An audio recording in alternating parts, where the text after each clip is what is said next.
I've been coming to China for 30 years now, and I don't think there's a country on earth that's changed as much as China has in that time. But of course, it's making the West feel really nervous. And I'm off now to see whether that nervousness is justified. Hello, Mr. Zhao. Good morning. Hello.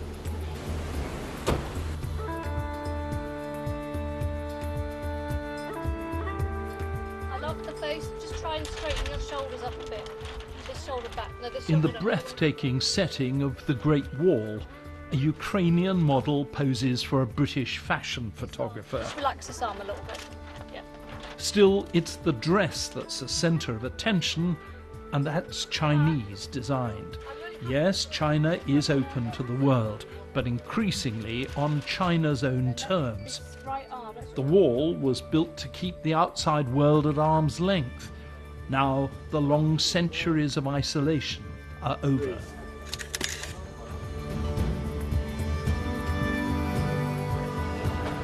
Just checking in now for a flight to Chengdu in the centre of China. It's about 3 hours away. We're going to find out some more about China's Belt and Road Initiative from people who are involved in it. Today, everything here is about outreach. China's building an immense new transport network, the Belt and Road Initiative, to spread its goods and influence worldwide.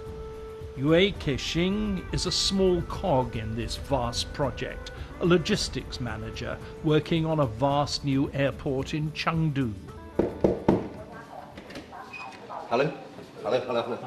Very nice to see you. I feel extremely excited, and I feel the weight of responsibility on my shoulders. I understand too, for the country's development, we need to make personal sacrifices. Hi. One sacrifice is that he's separated from his daughter Yiling.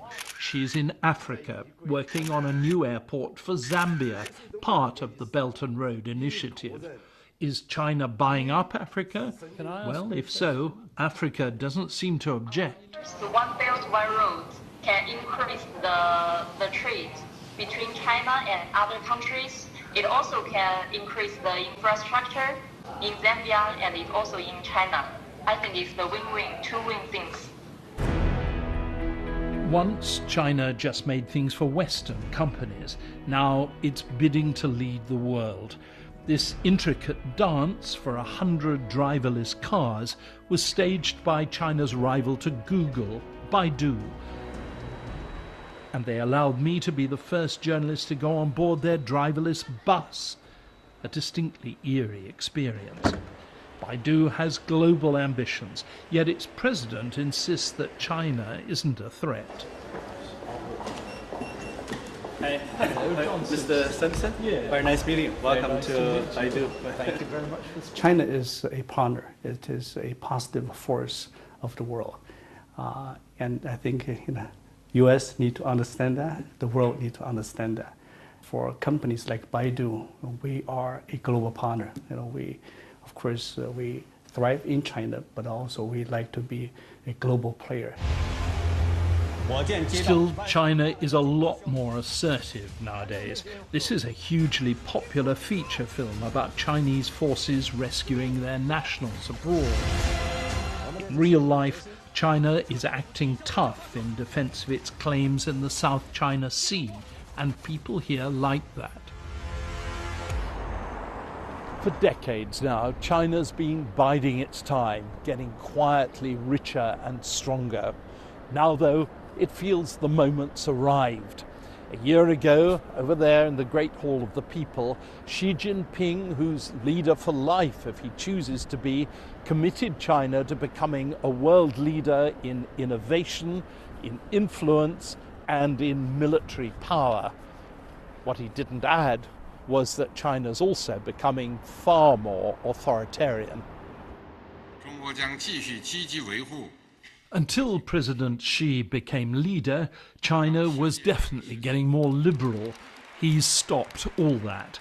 His critics are sidelined, jailed, or simply disappear.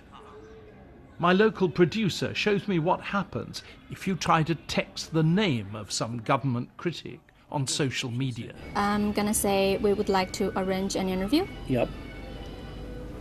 Yep, That's come through. Okay. Okay, now put his name. See what happens when you do that. Let's try that. You've sent it, but it's not come through. Nope. So it's blocked.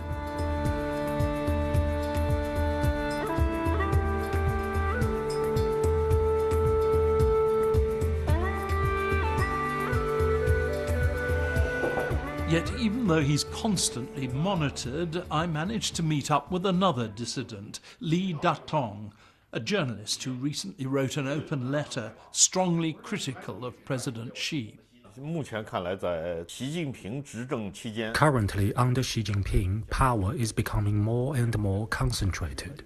The country will be more a tyranny. There will be more stamping on the rule of law. The outlook is completely pessimistic. The problem is that China's values are so different from the West's. It demands total obedience to the state and resents any outside criticism, though China insists it's no threat to the West. So what's the official view of all this? Well, I asked the government for an interview and it wasn't possible, they said. But I've come here to a think tank which is closely affiliated to the government. It's called the China Institute of International Studies, to see what an expert here thinks about it all. Hello, good morning. Good morning, Mr. Thank you Simpson. so much for coming. Thank My you. pleasure. Thank you. Should we go this way? Thank you. No one should rock the boat. But it's not China's intention, to challenge the United States or even, to challenge the existing international order. We are in the same boat. We should row in the same direction. That is, we should cooperate with each other.